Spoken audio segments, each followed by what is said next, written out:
بسم الله والصلاة والسلام على رسول الله. مرحبا بكم في مطبخ النايلية. اللهم صل وسلم على سيدنا محمد وعلى آل سيدنا محمد. جيتكم اليوم بأروع وصفة اقتصادية تهبل بنينة أصحاب الرجيم. هذه الوصفة لكم. شوفوا حبيباتي، جبت لكم المقلوبة السورية. أنا طيبتها بطريقتي، يعني على طريقة صديقتي، ذقتها عندها وعجبتني، حبيت نشارك معكم الوصفة بمكونات بسيطة يعني متواجدة في كل بيت. وش نحتاجو؟ الخضر نتاعنا. أول حاجة عندنا حبة بصل، حبة طماطم، حبة دنجال، حبة بطاطا. هذون هما المكونات الأساسية في هذه الوصفة نتاعنا. وصفة بنينة بنينة بنينة، يعني ما تحتاجش كما نقولوا اكثر من هيك. نروحوا حبيباتي نغسلوا الخضار تاعنا ونقطعوها دي غوندال بهذه الطريقه. نروحوا نغسلوها مليح مليح، نستقطروها ونخلو ونقطعوا كامل الخضار تاعنا على شكل دي غوندال بهذه الطريقه. البصل، الطماطم، الدنجال، البطاطا.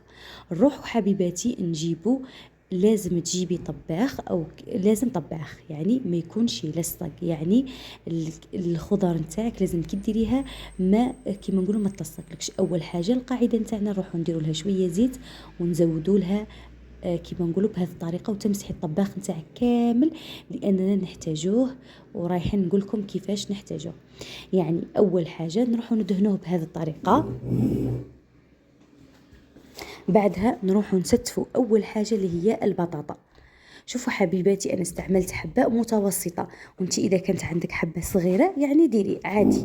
نروحوا نديروا البطاطا نتاعنا بهذه الطريقه. نديروا السطح الاول عباره عن بطاطا، يعني طيبوها بهذه الطريقه. انا ذقتها عند صديقتي وعجبتني وقلت نشارك خواتاتي، لانه بما انه جاينا الصيف والخضار هذه متواجده، علاش ما بدلوش الميني نتاعنا.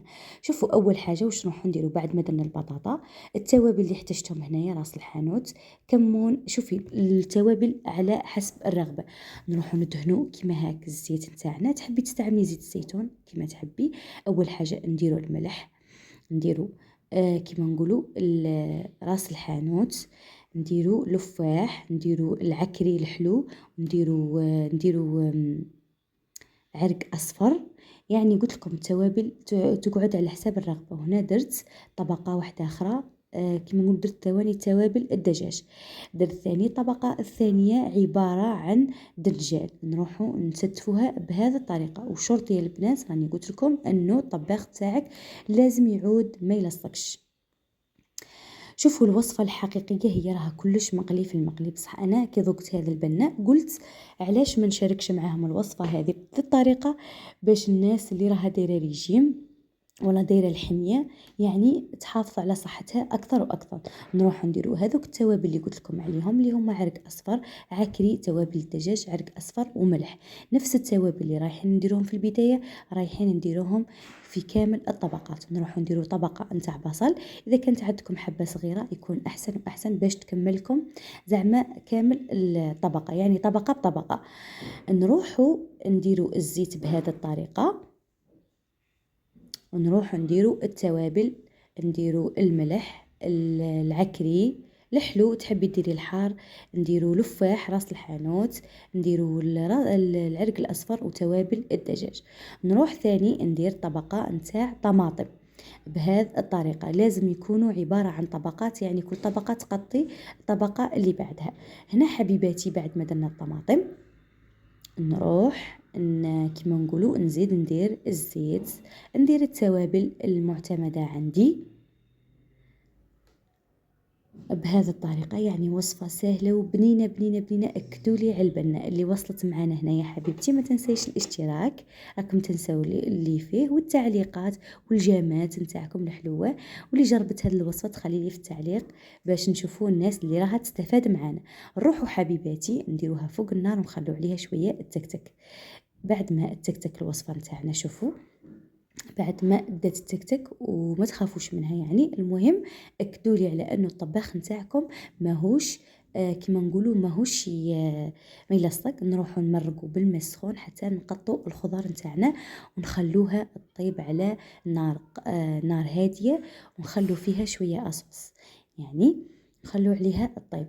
نروحو من جهة واحدة أخرى نروحو نطيبو الدجاج نتاعنا. شوفوا الوصفة الحقيقية أنك ديري الدجاج هو الطبقة الرابعة، بصح أنايا لا باش نبنن الروز نتاعي نروح نطيب الدجاج وحده.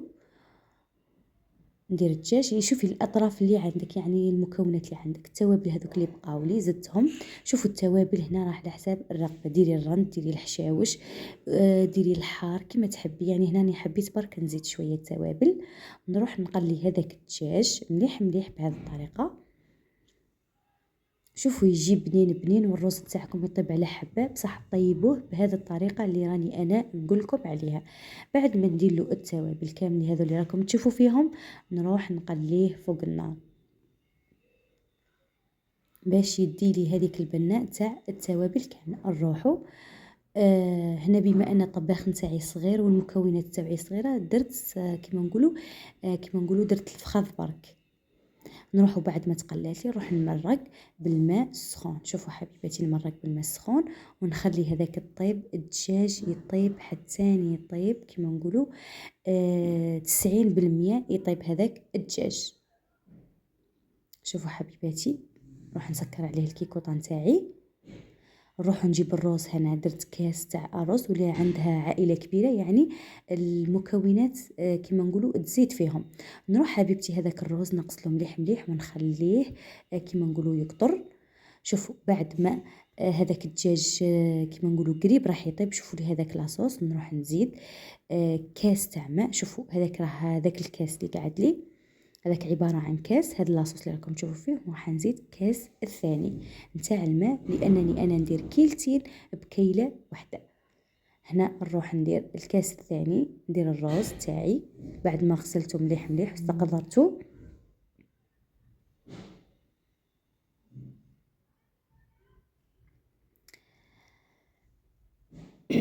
بعد ما دلحت هذاك الروز زدت له شويه حشاوش، ونروح نزيد له كاس نتاع ماء باش يطيب لي هذاك الدجاج 100% ويطيب لي هذاك الروز كيما نقولوا على حبه. نروح نخلطه مليح مليح بهذه الطريقه، ونسكر عليه الكيكوطه ونخلي عليه يطيب على نار قليله.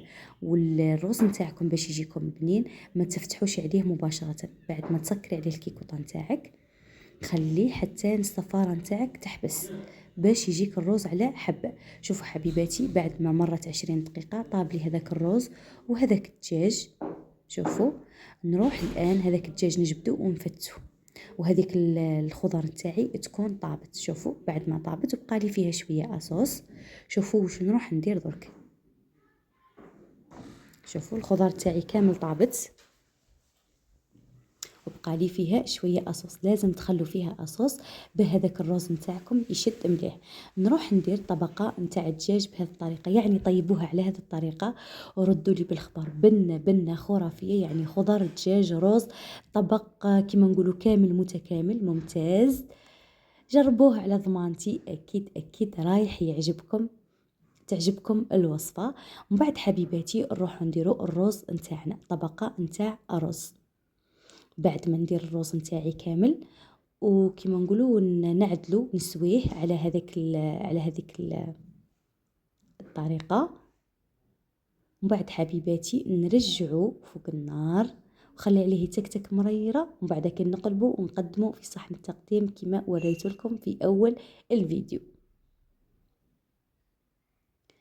شوفوا لي، لازم حبيباتي تكتكوه مدة 5 دقائق مع هذاك لاصوص باه الروز نتاعكم يولي فيه الروز يولي فيه لاصوص وما يجيناش ناشف. على بها قلت لكم خلوا فيه الارز. شوفوا حبيباتي، نرجعوا فوق النار ونخلي عليه يطيب. ان شاء الله يكون عجبكم الفيديو تاع نهار اليوم، وشكرا على المتابعة. بعد ما تسخنوه تحطوه بهذه الطريقة وتاكلوه بالصحة والعافية. شكرا.